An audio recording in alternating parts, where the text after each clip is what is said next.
Hello everyone, please welcome to the stage, Ava Vanderbeek.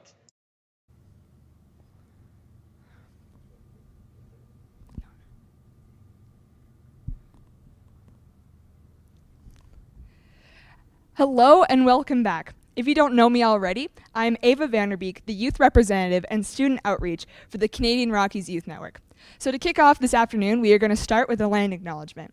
So in the spirit of respect and truth, we honor and acknowledge the Canmore area, known as the Chewop Chipin Kudb, and the traditional Treaty 7 territory and oral practices of the Iarhe Nakota, comprised of the Bearspaw, Chiniki, and Wesley First Nations, as well as the Tsuut'ina First Nation and the Blackfoot Confederacy, comprised of the Siksika, Piikani, and Kainai. We acknowledge that this territory is home to the Métis Nation of Alberta Region 3 within the historical Northwest Métis homeland. We acknowledge all nations who live, work, and play to help us steward this land and honor and celebrate this territory. So next up, we have an amazing keynote speaker, Cowboy Smithx. He's an award-winning filmmaker of Blackfoot Ancestry from the Piikani and the Kainai tribes. For people watching at home who have not heard of Cowboy, he writes, directs, and produces many forms of film, including documentaries, narratives, music videos, and experimentals. Along with that, he is also the founder of the REDx Talks, which is a series that features the most influential elders, creatives, thinkers, and agents of change on Indigenous and reconciliation issues. So far, Cowboy has talked at over 150 conferences, so here to add one more to his list is Cowboy Smithx. Hello, can you hear me? Yes, we can. Thank you for that kind introduction. I appreciate the hype train. I'm only wearing my mask right now because I told all the organizers that I didn't want to catch any vibes. But after listening to a lot of the other videos in the conference, and I'm hearing all the great stories about, preservation of the environment, deeper understanding of our ecosystem and ecology, I'm like, okay, I totally want to catch vibes with these folks. These are my kind of folks. So I'll take my mask off and I'll catch vibes with you all. So let's get right into this. I want to thank Adam Robb and the whole team, all of the organizers for inviting me to this Canadian Rockies Youth Summit. I've always been a proponent of protecting the environment. As the intro stated, I'm a Blackfoot person from Piikani and Kainai. A shout out to Piikani. This is our emblem here. This beadwork here was created by my aunt May, and this symbol is like it's a connection to all of the clans, the Iini, the buffalo, the buffalo, of course, the keystone species in this particular area, almost completely wiped out by colonial interference and ecocide of our four-legged relatives. So my whole life as a kid growing up on the land, I didn't grow up in the city. I grew up in Piikani. I grew up in a very rural situation. I grew up around animals, around horses. We had goats. I always saw badgers and deer and a couple bears. The grizzly bear again was once a prairie animal that was pushed to the mountains due to displacement during the colonial times. One thing I love to remind everybody, especially in the Treaty 7 area, is that we are all treaty people. This is something I yelled out loud back in the day when we did this show called Making Treaty 7. It was a live stage performance. And we went back in time. We went back to 1877 when the treaty was signed. We went back in time, when we were dealing with other pandemics like smallpox and measles as Blackfoot people, and all of the other Indigenous people in our community here in Treaty 7, the Dene from Tsuut'ina, and of course, our brothers and sisters from the Stoney Nakoda. We were all going through a very hard time. So going through this pandemic right now, we're very familiar with these difficult times, these uncertain times, dealing with a new disease that's harming a lot of people and causing a lot of stress. So one of the really cool things that I always like to remind everybody about in terms of Treaty 7 is when all of the Treaty 7 leadership, the clan leaders, Blackfoot, Tsuut'ina, Nakota, Colonel James Farquharson McLeod of the Northwest Mounted Police, Commissioner David Laird of the Northwest Territories came together on September 22nd, 1877 to make Iiniistsi, or treaty, a peace pipe treaty. And the spirit and intent of that treaty was for all of us to, work together to overcome common circumstances, common enemies like a disease, like pandemic, like an ecocide. The buffalo were disappearing. My people were starving. It was a very uncertain time. The Americans were coming in with heavy military at the time.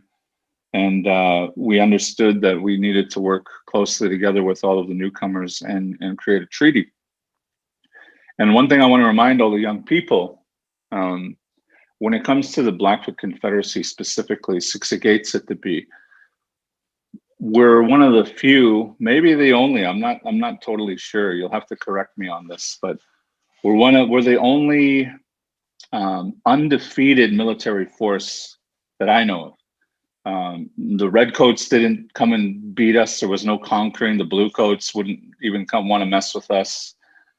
We made peace treaty, and a peace treaty, of course, is an entity, an agreement between two sovereign entities. So this whole idea of colonial conquering, that's a false narrative. What happened was we came together, and in the spirit of that treaty, we wanted to work together to overcome all of the difficulties that the changing ecology, the changing environment were presenting us. The threat of military attack from the south by the Americans, and sorry about that. And also, sorry, I'm being distracted here.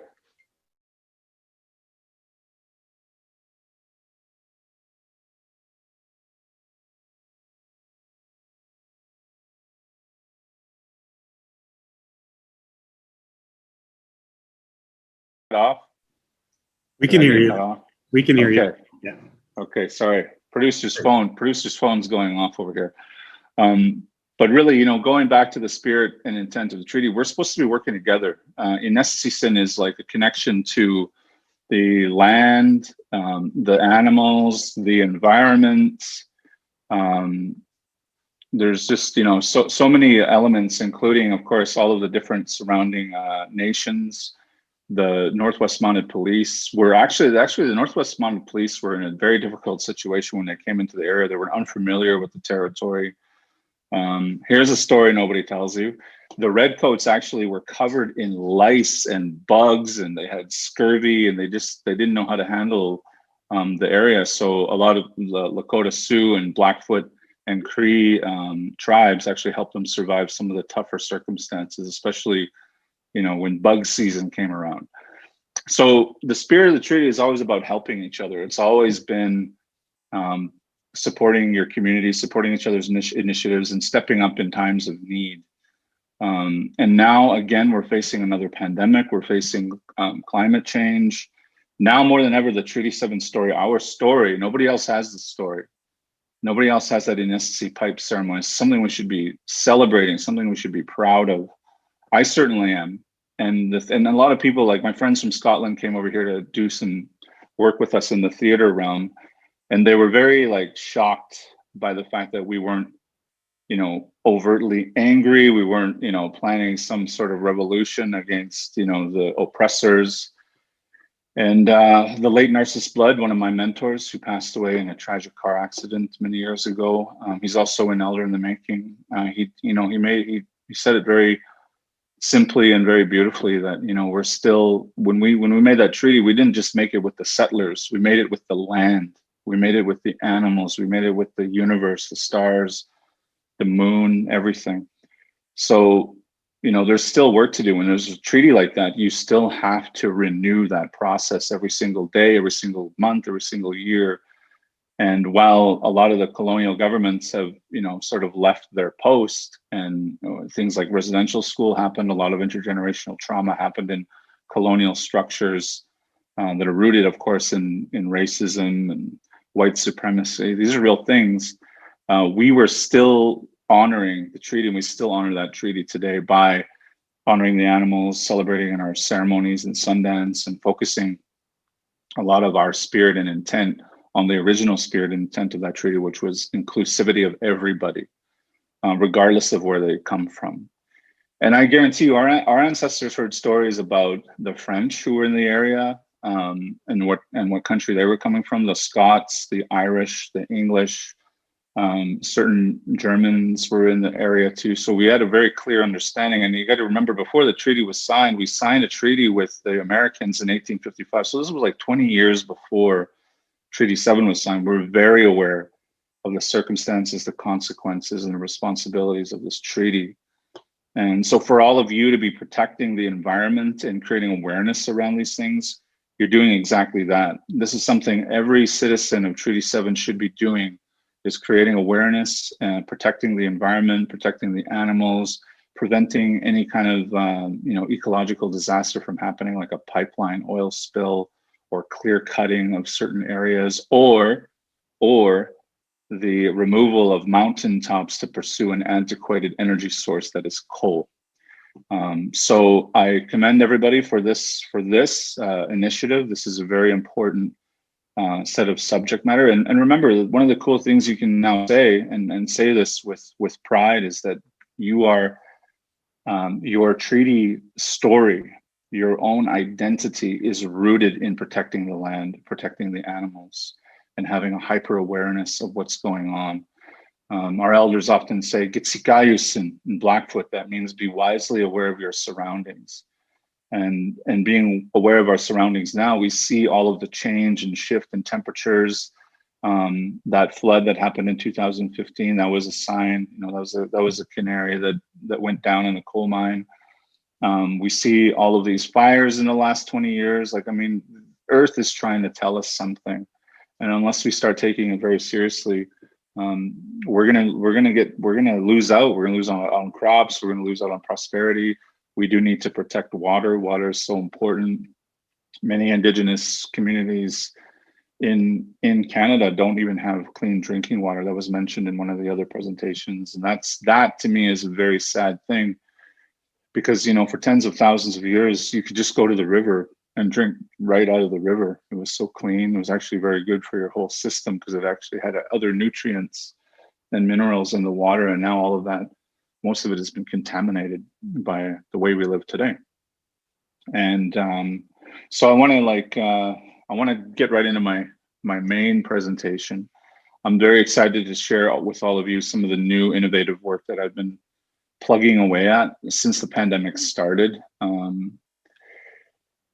How do I say this? One of the really crazy things, wild, interesting, and spooky things in my life was always sharing my biggest dream.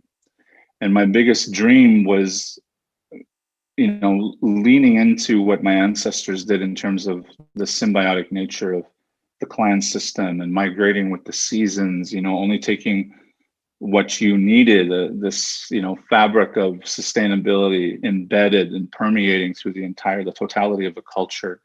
And I've always admired that about my ancestors. And I as a kid, I wrote stories about them. I wrote adventure stories, the hero's journey. And I've always been a storyteller. I've always been an artist in my own weird way. I was a radio kid back when I was 12, and I started making movies when I was a teenager. And I had this vision when I was a little kid, when I was probably like grade 2 or 3. I was in class, and we had our first ever pop quiz. And I wasn't in a good mood. We all have those days when you're just not in a good mood. Today, I got attacked by a chihuahua this morning. So, people have their bad days, and so do chihuahuas. And I was having a bad day that morning. And our teacher springs this pop quiz. My first experience, and I was like, pop quiz, like what on earth is this? Why are we having, what is this? Why didn't you tell us? Why didn't you give us a heads up? You know, why didn't you send us a fax? Same as an email back in those days. But I was really perplexed by this. And she told us, pull out your crayons, pull out all your art supplies, and you're gonna draw your imagination in 8 minutes. And she pulled one of these out. She pulled this hourglass out, and she just said, go, you have 8 minutes to draw your imagination. And it was freaking me out because I, you know, as a child, I always thought I have a pretty cool, wild imagination. I want to draw so much. I want to share so much with my classmates, with the teacher, like, and I was drawing blank. It was too much pressure for me. I crumbled under the pressure of my first pop quiz. So she said, 5 minutes left, 4 minutes left. And I looked at my paper and I still had nothing written down. And I looked at all of the other kids and they were drawing dragons. And at the time, Transformers was the hot thing. My Little Pony. I know, you know, Adam probably remembers all these things. I'm aging myself out here, but I mean, this is old school stuff. And they're drawing, you know, their dogs, their families, their homes. And I'm looking at my paper, it's still blank. I'm like freaking out. I'm like, oh God, this is what panic attack is. This is what anxiety feels like. I was freaking out. And she finally said, you know, she's looking at her hourglass and she said, 1 minute remaining. And I was like, okay. 1 minute. Like I have no choice but to do something now. So we had just learned about the infinity symbol, which you can see is actually kind of an allegorical gesture in the hourglass. So it's like a figure eight. And I was like thinking about that. I'm like, okay, you know, pondering that. My imagination is infinite, so I got to include that somehow. And I just drew a big X, literally this giant X. So it's this X on my hat. I always wear that original X on my hand. That's the X you see in my last name. That's the original X right there. That's where it all started for me. And then I drew a circle in the middle. She was counting down like 30 seconds, 20 seconds. I drew circles on the outside. And then finally I saw, you know, the figure eight symbol. I'm like, I have to add that. So I added that to the middle of the X. And then she counted down. She said basically 10, 9, I drew a line, 8, 7, 6, 5, 4, 3, 2, 1. And that's what you see back here. This is the Avetree. And I'm going to introduce you to it with what time I have here. It's a very exciting thing that I've been working on with my partner, with my siblings, my family, all of my collaborators in the arts. We've been working on this very dedication to many different areas of creativity. And when it comes to preserving the environment, you have to get creative. If you want people to listen to you, you have to lean into your imagination and you have to go beyond just the lip service and verbatim messaging that's coming through. You know, a good story is nothing unless it's well told. And this thing that I drew, it was literally my imagination. I literally drew my imagination in that 8-minute window. And I call it the Avetree. And I'm going to introduce you to the Avetree today. We can talk more about it in Q&A, but I'm going to rip through these slides that I want to share with you. And we'll continue on the conversation at the end. I'm excited to hear about any questions you might have. So take some notes if something is a bit confusing to you. I'm an Aquarius. Okay, so I'm an air sign. I'm a Blackfoot filmmaker, storyteller, so I do things very differently. Okay, and there's some people that are concentric, which are very, you know, straightforward to the point. I am a bit eccentric, and that's the name of my film company, Eccentricus Imagery, the name of my primary protagonist. Now I'm going to share. Is my screen being shared right now?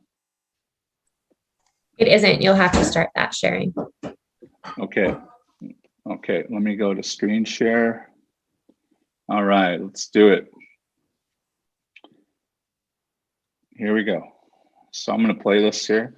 All right, so some of you are familiar with the REDx program. We actually hosted it over there at the host school, Central Memorial. It was a really cool program we did. We brought Chef Shane Chartrand, brought some indigenous food out.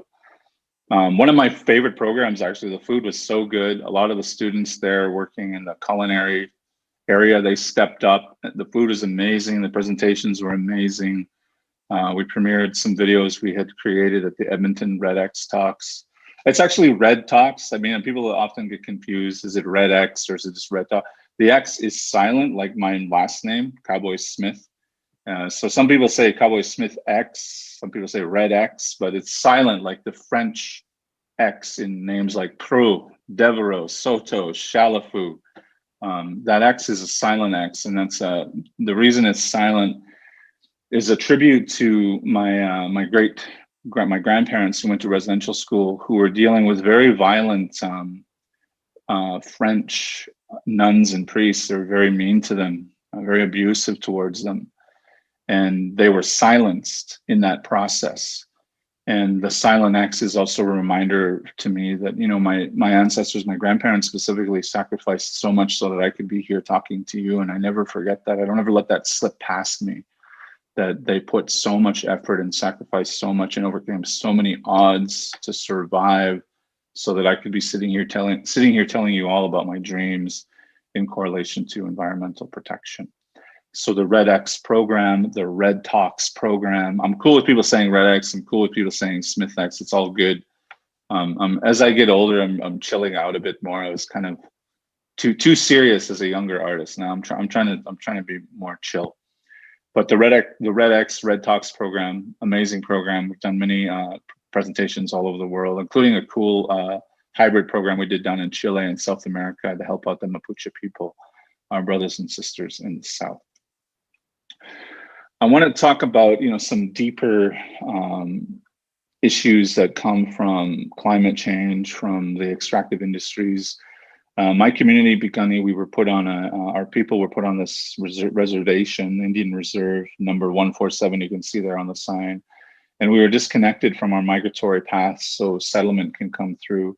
And we were promised, you know, equal share of the land and resources. We were going to share all of our understanding and our ways of life, but it was completely ignored and dismissed. Within 2 years, things started to turn very sour. And then the pass system came along where we couldn't leave the reserve without a permit. And it was a very violent way of treating your new friends, like in our own territory. And, you know, we go from having all these beautiful summer camps, winter camps, hunting seasons, to now we're locked in one area where there are no buffalo.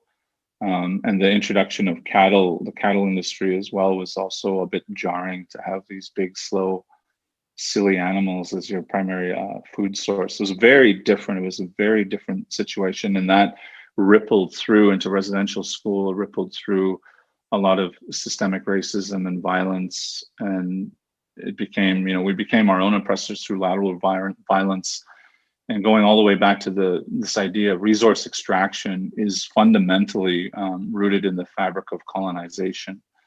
And that's why protecting the environment from an indigenous worldview is, we have the rights, we have constitutional rights to protect the land, constitutional rights to go after. That's why any environmental group, I always encourage them, get indigenous people involved, because we have more say when it comes to protecting the environment. We have a bit more jurisdiction when it comes to dealing with the courts and dealing with removal of indigenous people, or more resource exploitation like this pending coal mine. So all of this climate change, it has affected my community, indigenous communities all over the place. You look at the prison population, majority, almost 60% indigenous people. The care system, same thing, indigenous people, over 50%. The opioid crisis, addiction is shot through the roof. And when we're only like 2 or 3% of the nation and 50% of us are represented in these institutions, like something's very wrong here. And it was this whole colonial removal of our people from doing our work, stewardship of the land, protecting the environment, taking care of the buffalo, only taking what we need, very sustainable, symbiotic approach to everything, to all things in life.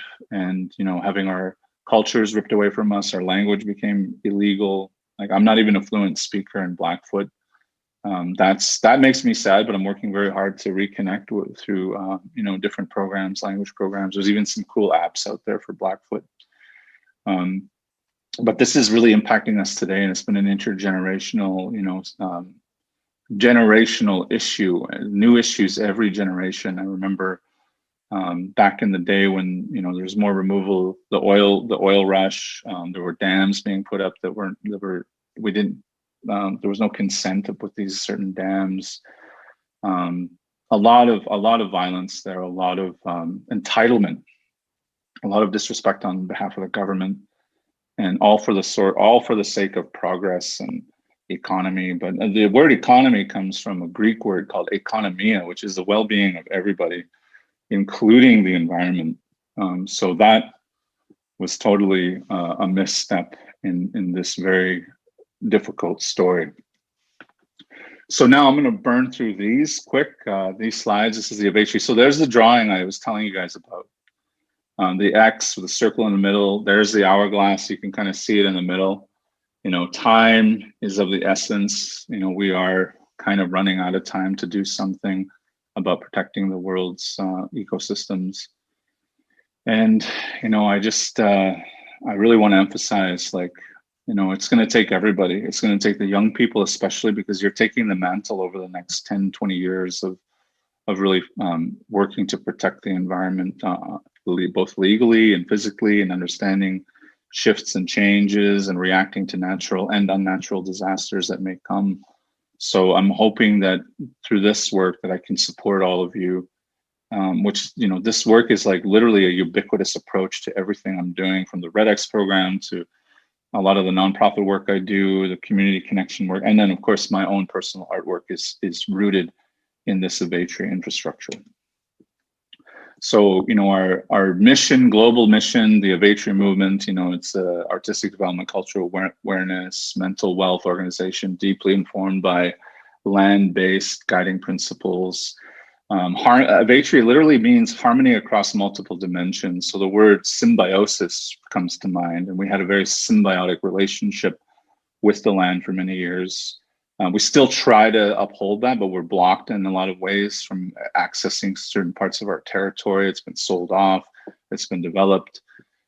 So we're still trying to keep that process of renewal every year through our traditional ceremonies. Our ceremonies are not something you can buy a ticket to, like a Flames game or something like that. You have to be invited, you have to earn your way. You can't be entitled to these ceremonies and understanding what they mean. You have to do the work. And I've been doing the work my whole life, and I'm still not even close. The word elder, the phrase elder in the making, I'm still like a million light years away from that. I'm still learning. I'm still, being humbled by the environment, being humbled by my elders. I still have a long way to go. And don't feel discouraged, especially for young Indigenous people who've been disconnected. Don't be discouraged, because we're all learning. But there's no primary experts on anything. We're all living in a very new situation. We're all just babies in comparison to the age of the universe. We're still just little toddlers running around, like little monkeys on the planet. So don't be discouraged if you are an Indigenous person, you have Indigenous connection. It takes time. It really does take time. So Avetree movement, all of these programs we do, we're doing culture camps this summer, equine therapy to help people with their mental health. Mental health is directly connected to the health of the environment. One of the really cool words that I like to use, the Blackfoot word, is kitoksin, which means the land as the being, or the land, the thing that sustains our lives. So that's water, that's the food, that's shelter. Kitoksin is a beautiful word that it's the thing that keeps us going. And a lot of these programs are trying to tap back into that.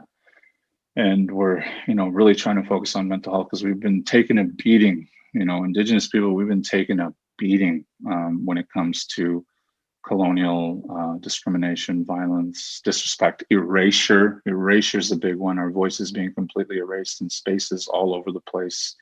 And now they're throwing fancy words at us like equity. Equity is just, it's a silly word. We won't get into that one. Okay, so this is a really cool, I just wanted to share this with you. This is a sidebar.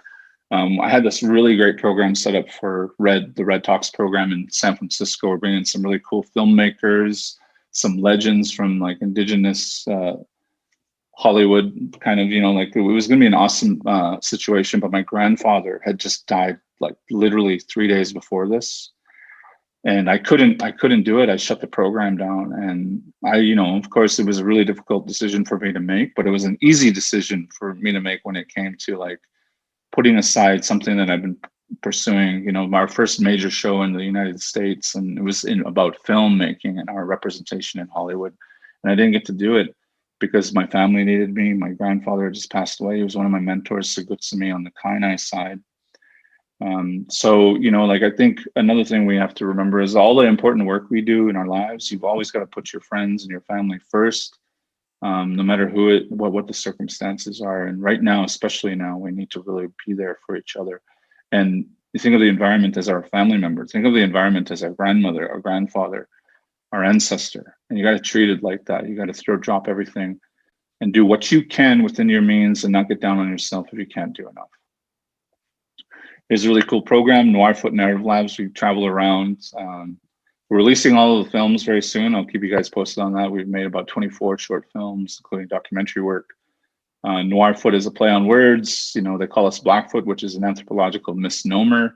We call ourselves Iiniistsi. There's only 2 languages recognized in this country when there are over 600 unique Indigenous languages that are completely ignored and erased.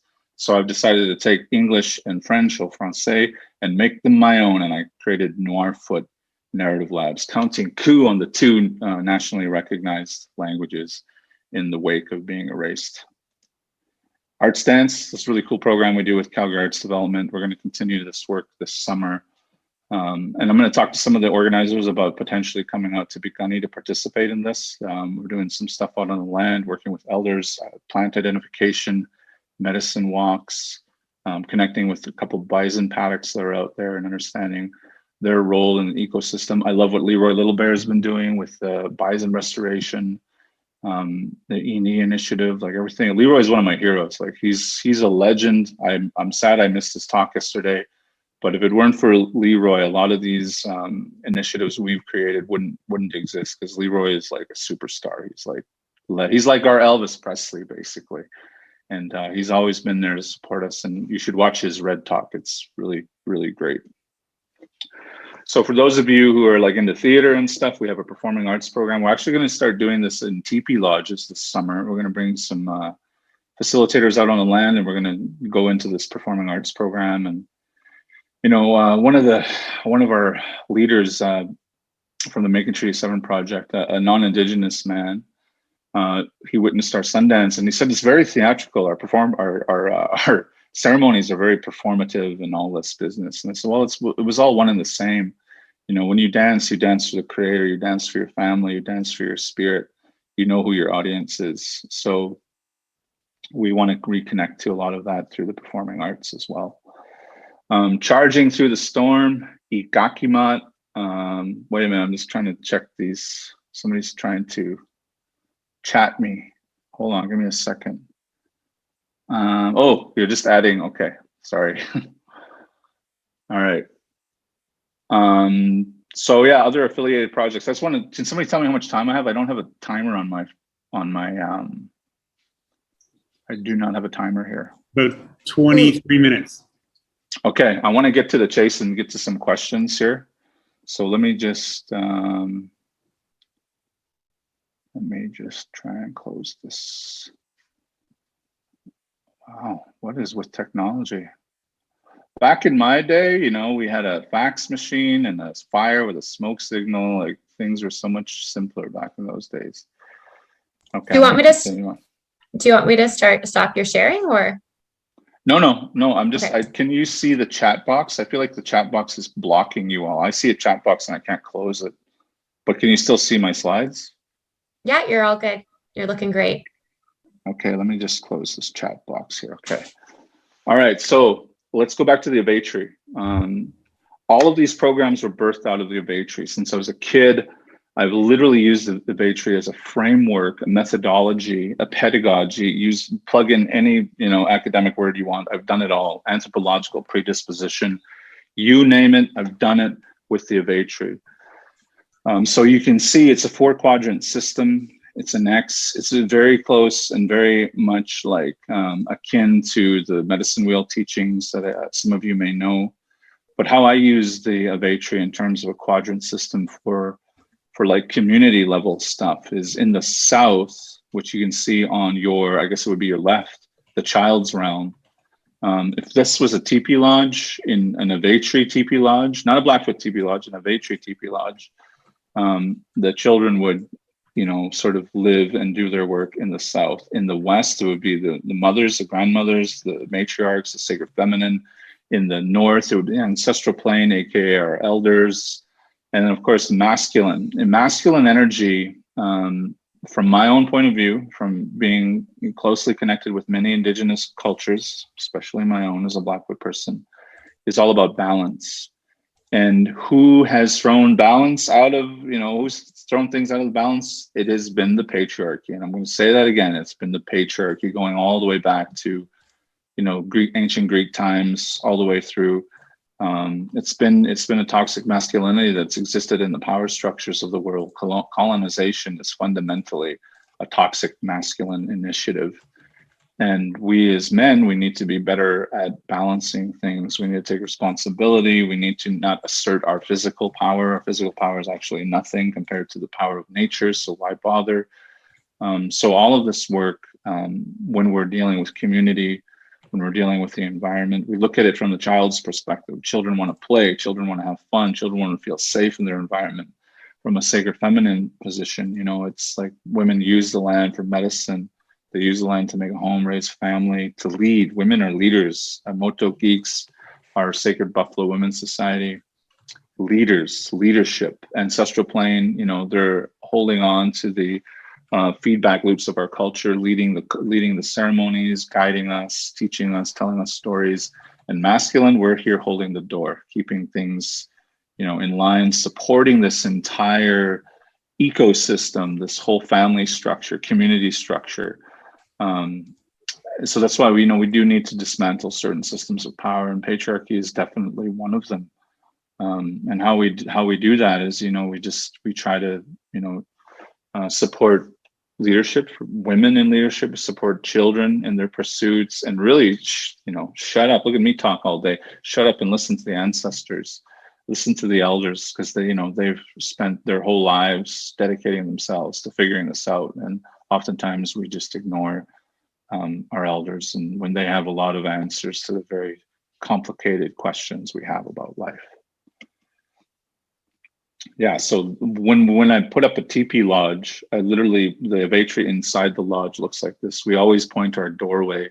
It's a protocol for Blackfoot culture to point the doorway of the teepee lodge to the east. And a big part of that is we want to greet Natusi, the sun, every single morning. This is a protocol that all these protocols are in place for us as Iiniistsi, as people, as human beings, real people, to show that we're still here. Because sometimes when, especially today in this day and age, when you're dealing with a lot of depression, anxiety, there's a lot of suicide in the world, it's a very sad time, that if someone's spirit has left them, they start breaking these protocols. If you see somebody not putting their teepee facing east, if you see somebody doing things they're not supposed to be doing, that we all know we're not supposed to be, those protocols are in place to protect us and to help us identify somebody who needs help. And if they need help, we have to go directly into ceremony. We have to support them. We have to take the load off of their back and get their spirit back. And one of the things I want to tell all of you from a Blackfoot perspective is when you're done with this conference, you guys have all had a great time. There's been great presentations. There's an excitement. Your spirit enjoyed this process. So when you go home, remember to call your spirit home, because your spirit wants to stay around good energy. Anytime you're off on a trip somewhere, or if you're at a friend's house and you had a good time, you had good energy, good people, good food, whatever it may be, call your spirit home. That's a protocol in the Blackfoot way of life, because you need your spirit. You need your spirit to do the work you need to do. You need your spirit to help you rest, to help you recover, to help you create, to help you do your work, to be the strongest person you possibly can be. So if the Avetree was like placed upon you as an individual. You know, the West would be your heart, the North would be your soul and the ancestral plane, the masculine would be your body, and your mind would be in the children's dimension. And what we do with the Avetree work is we literally cycle through all of these dimensions, much like the cycle of our planet and the perennial year, the calendar year. We literally travel around the sun and experience different seasons. And the seasons are also implemented here. Winter is in the north with the ancestral plane. The masculine energy in the east is springtime. Things are coming back to life. The children's realm is summertime, and of course fall time is in the west with the sacred feminine, the matriarch's realm. So we're trying with the Avetree movement, we're trying to emulate the same way our ancestors did, emulate nature, you know, renewal, seasonal change. You know, you're never stuck in one place for too long. You're constant migration and flow state with the universe and nature.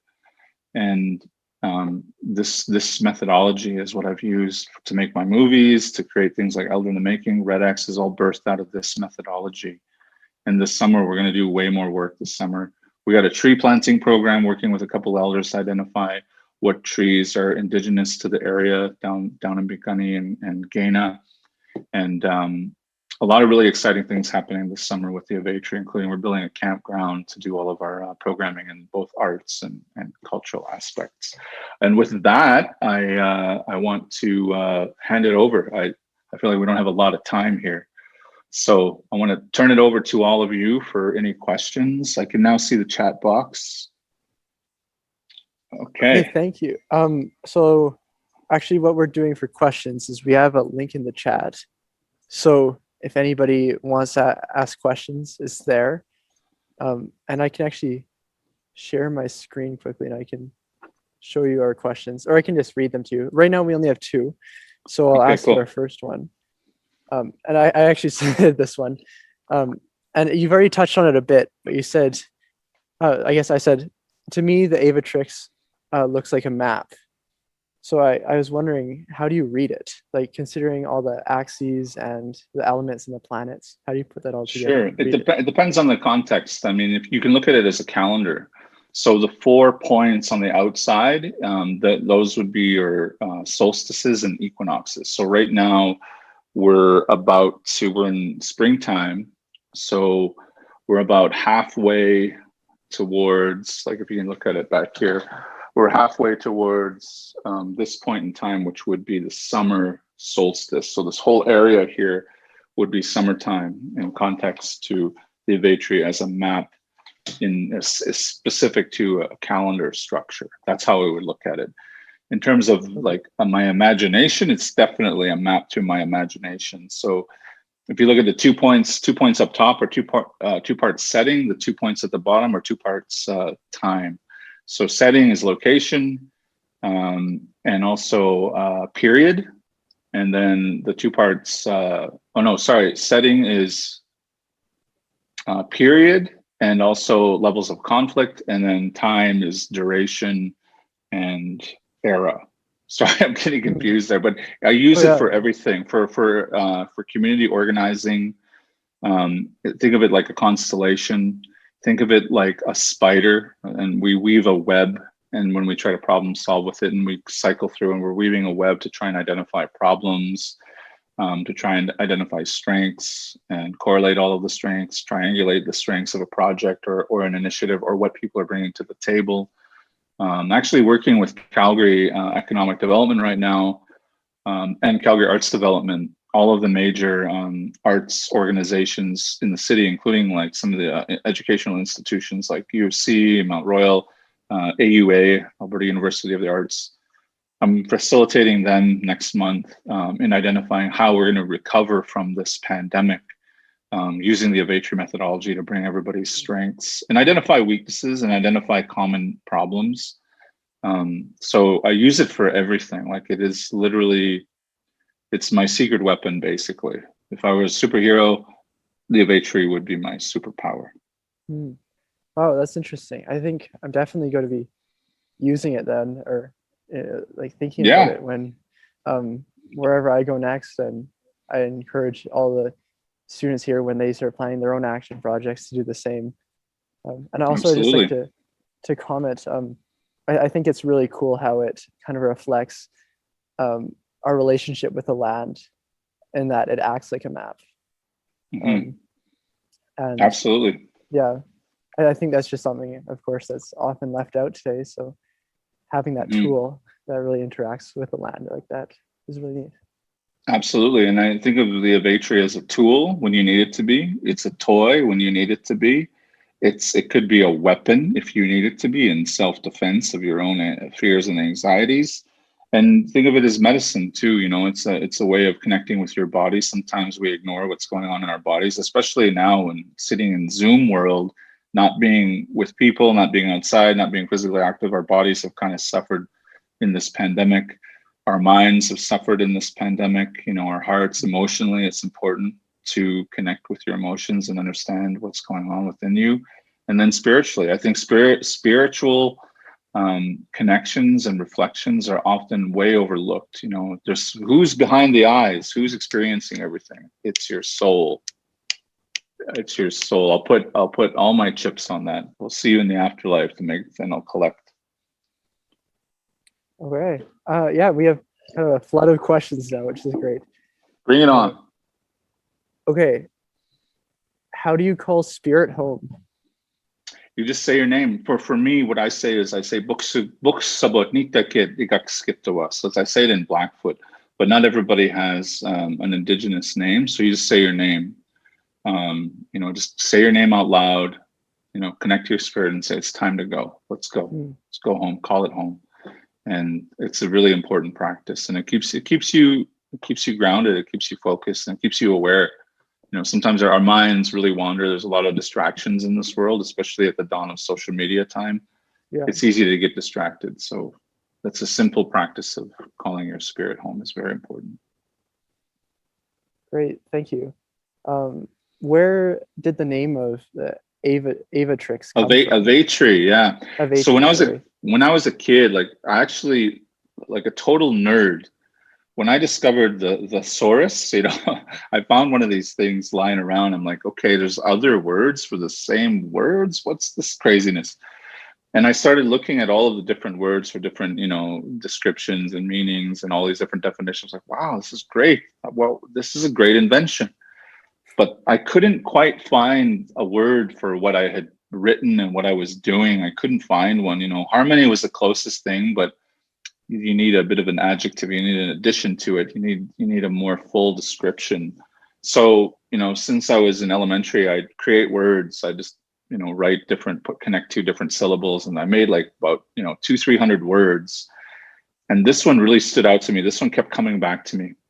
The Avetree, the Avetree, the Avetree. It's like, okay, harmonization across multiple dimensions. Okay, I like that. I was vibing on it. And by the time I was in grade 6, 7, I officially named it the Avetree. So it's a name I conjured up from the other dimensions.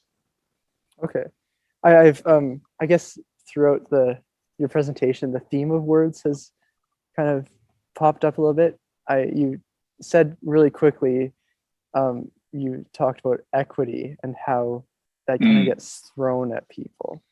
Like, do you mind explaining that just really quickly? we still have 8 minutes.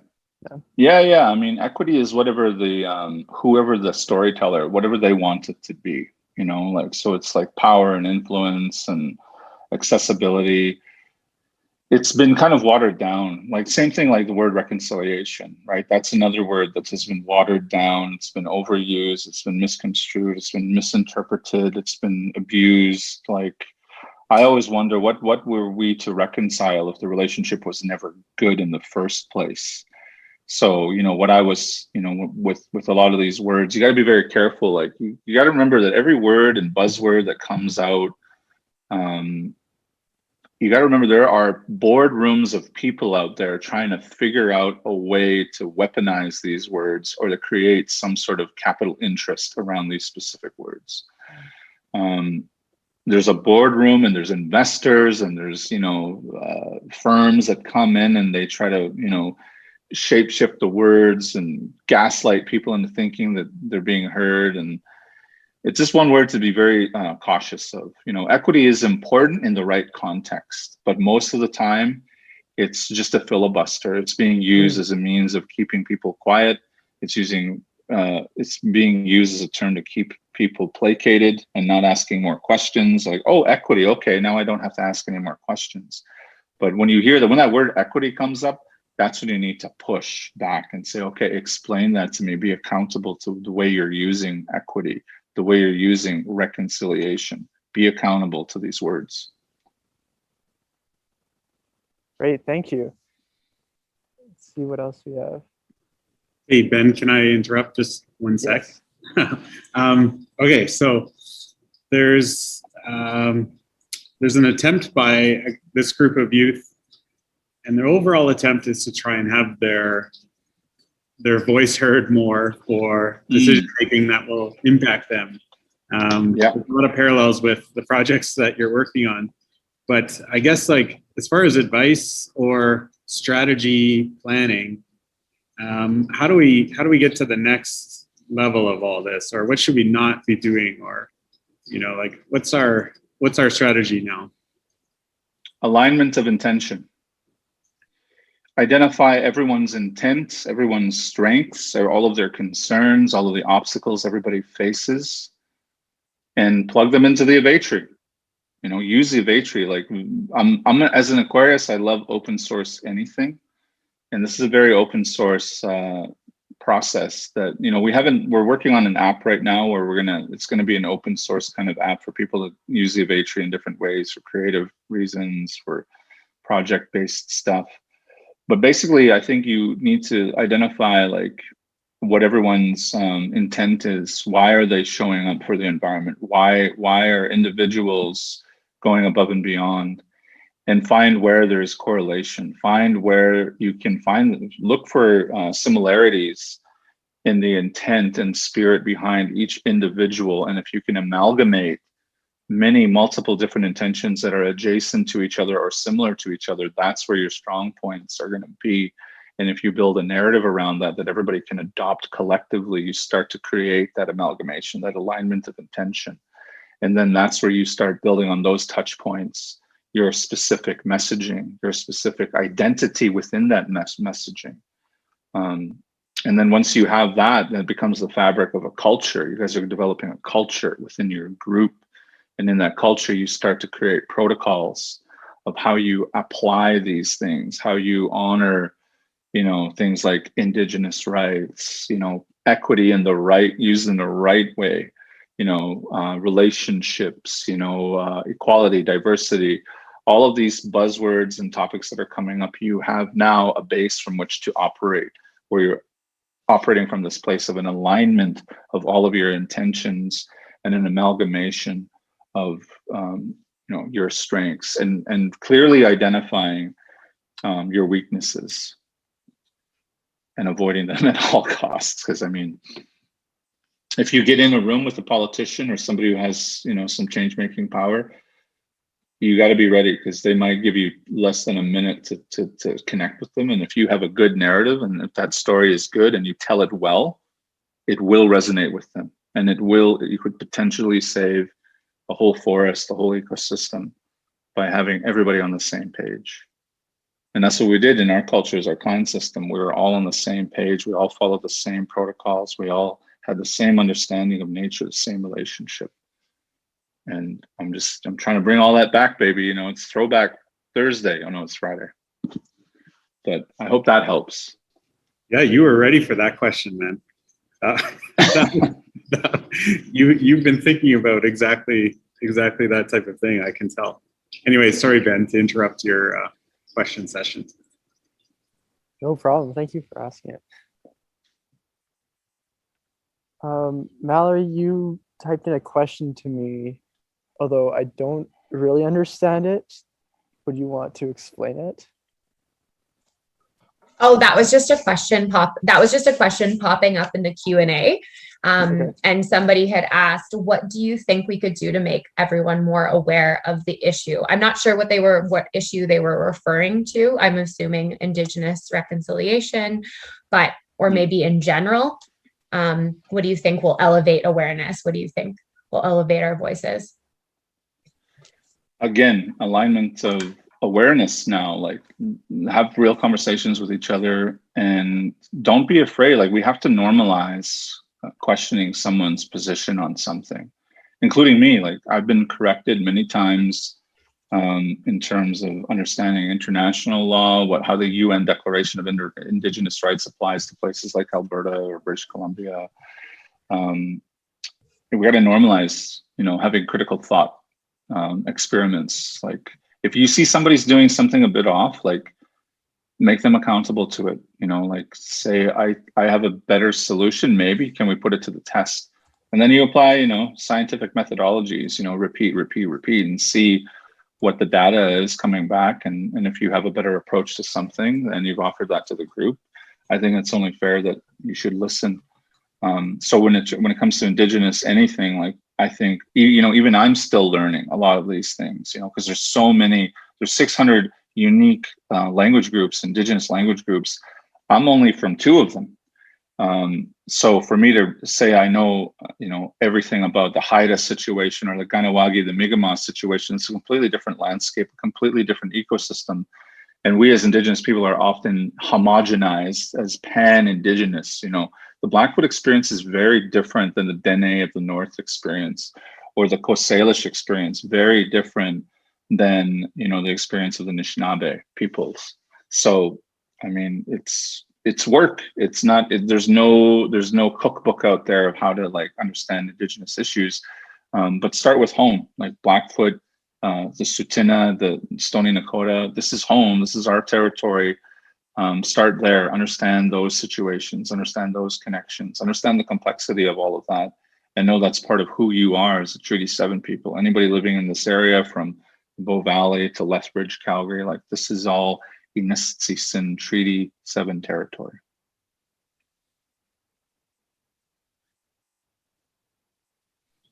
I have a question for you, Ben. I have a question for you. Oh, yes.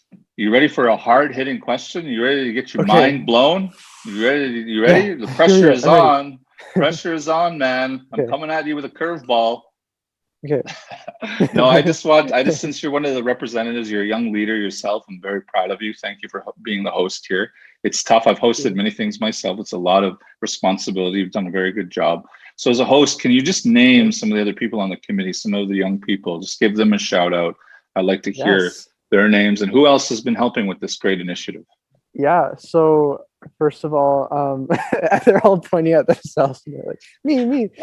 First, I'll start with Ava because she's hosted a lot of this and she's going to be the leader of the summit next year.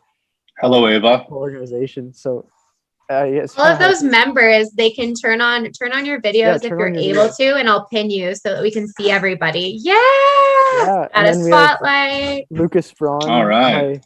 One of my 2 besties who has also co-organized the summit with me, who's pretty much there from the start. Alex, who's talking and kind of distracted right now. He's doing all the tech, and he's the other tech man. Props to the tech man. I know how hard it is to run a show, Q to Q, all this technology. He won't turn on his video. Yeah, that's okay. He's behind the scenes guy. I totally respect that. I respect anyone on the camera team. They're the ones taking the pictures, not in front of the camera. So I respect that. But I want to shout out all of you. You guys did a great job.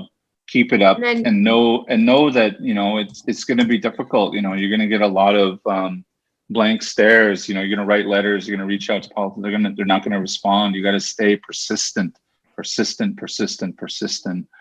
and keep your eye on the prize. Like I was part of a youth group growing up. I lost touch with a lot of those people, and I actually recently saw them just last year during the pandemic, and they didn't even know about a lot of the work I was doing. These are people I grew up with. And because, we have our daily lives and our daily struggles, those things could pull you away from these things, but just stay on course with this. This is important. This is important work. The impacts you can have today may have a huge impact 20 years from now. in terms of protecting the environment, creating awareness, but even just your own personal journeys. Like, this is really good work. It's really important work. And, you know, like, this is the most beautiful part of the whole planet right here, and it's our home. We have to protect it. Thank you. And like, while we're on this topic, I'd also like to thank our whole tech crew at Central. Like, I'm on this really nice stage. Of course, I'm being lit up and everything. We have, like, I think a team of 5 really dedicated people have helped us all week, which has been amazing. So thank you. And also 2 big thank yous to Mr. Rob, my teacher for 3 years, and Mallory, who has really kind of glued us all together. And she's been our partner at the Biosphere Institute and really has fueled this whole thing this year. So it's Excellent. been a great effort. So thank you all. This is like the Avengers I'm looking at here. Yeah. This is an all-star squad here. Let's not let Thanos win. Don't let Thanos win. Who is Thanos? Like, I think Thanos is, you know, greedy people, you know, people who want to destroy the environment. And the Thanos in our world is much more dangerous because it's in corporate boardrooms, you know, it's in resource extraction situations. So I thank all of you. Keep up the good work. Thank you. Thanks, Cowboy. I just have one quick question. How can we connect with you going forward? How can we keep up with what you're doing? Yeah, I'm rebuilding my website. I'm trying to build this Avetree app. They're expensive. Okay, coding and all this business, it's a lot of work and it's very expensive. So I'm hoping to, you know, me and our team here, we're trying to launch that hopefully by the end of the summer. We're doing lots of great stuff this summer out on the land. And again, I did put that invitation out to Adam. If any of you want to come out for one of our sessions, we're going to be riding horses, we're going to be building teepees, we're going to be on the land with elders. I've got a really great herbalist, a Cree herbalist coming in from Treaty 6, who's going to help us identify plant medicines, what we can and cannot eat.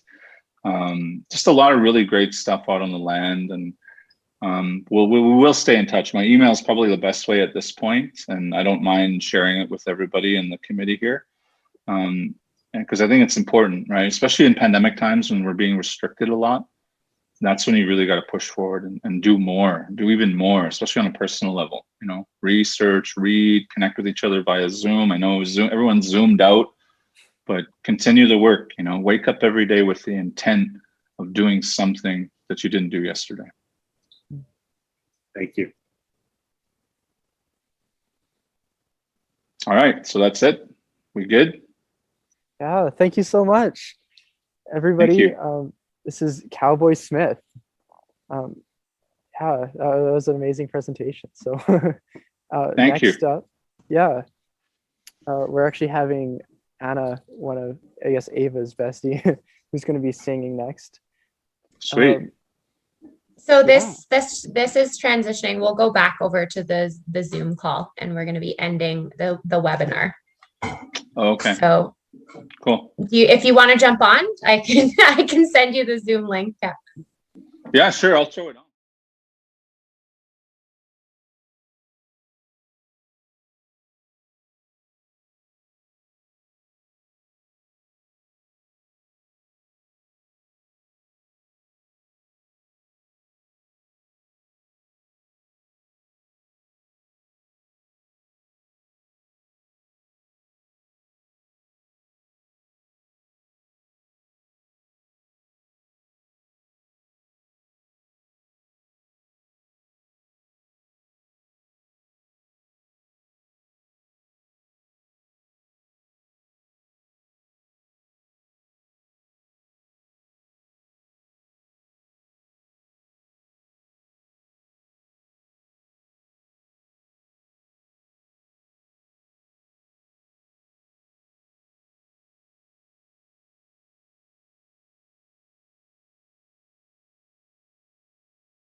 Hello, everyone. Next up, we're going to be introducing Anna Sanders. So give it up for Anna Sanders, everyone.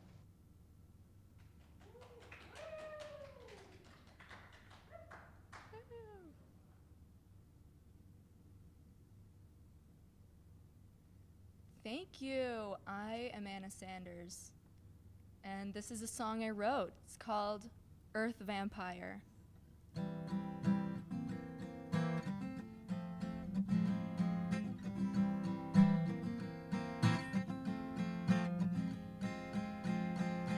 Well, the mountain ain't where it was before.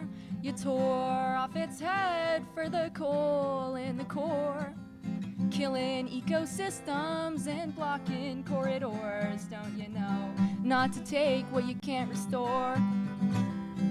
This isn't how life is supposed to be. Debris, coughing smoke from the blazing trees. These earth vampires, black gold Draculas, would happen to leave in your spaces immaculate. They're squeezing out blood, leaving wounds untreated. The sea level's rising and the Arctic overheated. Like Dylan said, soon you'll be drenched to the bone or overthrown. Either way, no time to postpone. Too busy being narcissistic, you'll be stirring at water like narcissisted, saying take it slow. You don't have to go so fast, though we've asked and demanded in the past. We don't have time for politicians to learn. There's only so much you can strip and burn. Your whole claim to fame is bringing shame on our name. We've been playing this game for so long, and the mountain ain't where it was before. You tore off its head for the coal in the core, killing ecosystems and blocking corridors. Don't you know not to take what you can't restore?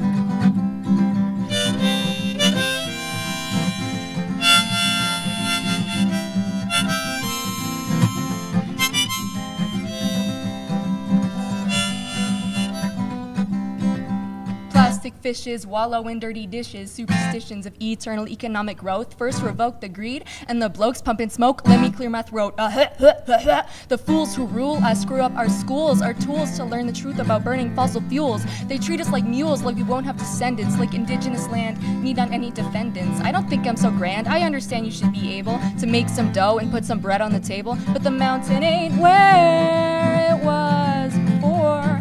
You tore off its head for the coal in the core, killing ecosystems and blocking corridors. Don't you know not to take what you can't restore?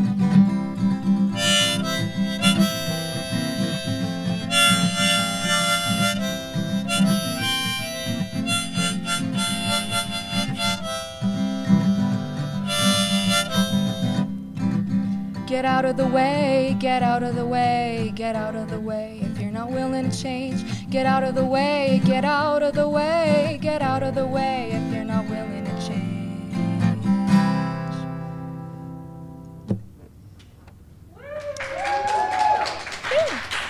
Another one too.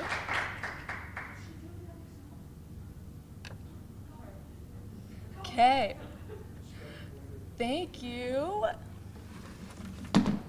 This one is Big Yellow Taxi by Joni Mitchell.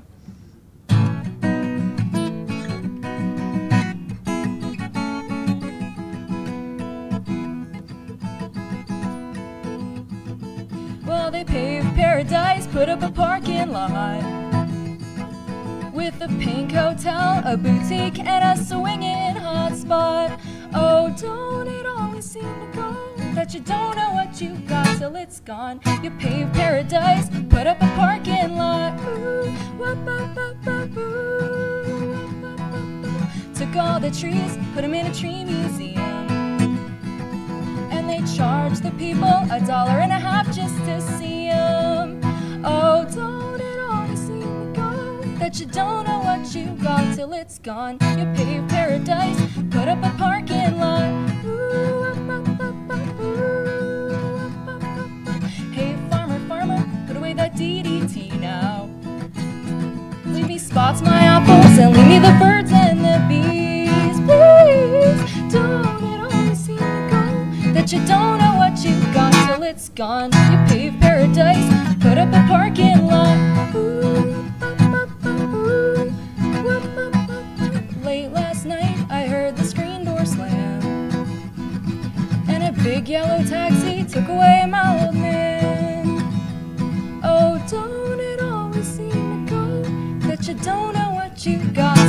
gone. You paved paradise, put up a parking lot. Ooh, up, up, up, up. You paved paradise, put up a parking lot. Well, you paved paradise, put up a parking lot.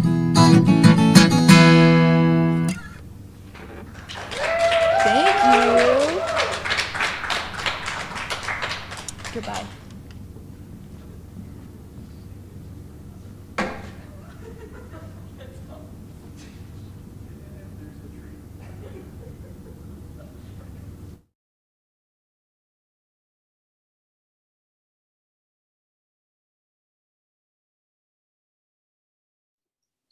We love listening to her. We didn't know she could sing. She's fantastic. She in your class? Yeah, Holy crap. no kidding, right? Okay, so no more O Canada, just Anna, so it's good? Yeah. Okay, good. Ava called her the next Led Zeppelin. So Joni Mitchell, Led Zeppelin. yeah, Sure. pretty close. Yeah, Pretty you should tell Cowboy about her. I bet you could use her. Yeah, totally. Okay. Right. Anyways, I should probably tell people who you are, All right. or else we're just gonna chat randomly. Let's just do that. It's better. Kids should know. Okay, well, I'm not going to do a formal introduction, but I'd like you guys to meet. Well, some of you know her. This is my very close friend, Paulette Blanchette Dubé, and Paulette lives in Jasper, and